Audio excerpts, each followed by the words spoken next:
Hangos. Mana lang balay. CR.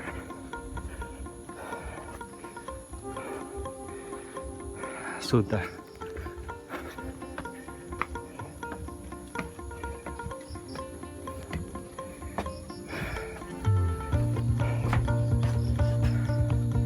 So mana lang room. Masalah double deck.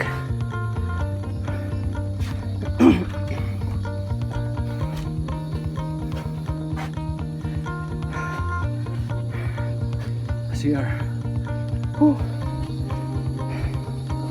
And the view.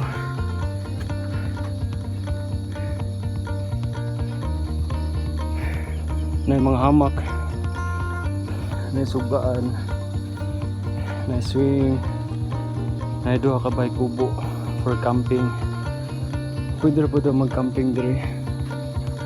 And so this is the house.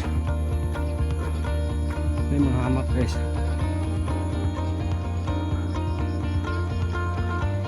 Muna sa kada kambalay. 2.5. Good for 10 persons. View dito sa Pikas. View sa Danau. Dire. View sa Luan. Cebu City. Center. Lapu-Lapu.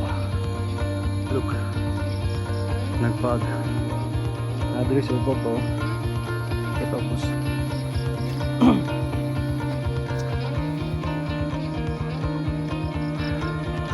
manilang balay dire guys.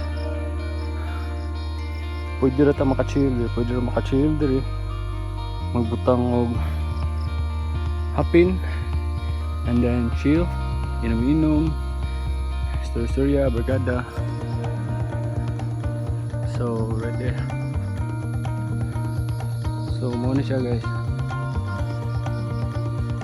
Muna guys. So before niyo ma-reach ang balay from the top, makagisa mo na ni zigzag nga padung saka. Munang gahangos ko ganiha guys kay bago ra mi magkaon. We just finished eating for our dinner and then sinubukan ko i-try yung i-check yung house nila. Yung house na yun worth 2.5. Ito yung parang bahay kubo, walang halige pero very affordable lang, worth 700. But I think kailangan mo ng blanket tsaka yung kumot niya. Kaya yun, papunta dito sa taas kailangan mo tong akyatin. Yun yung restaurant nila.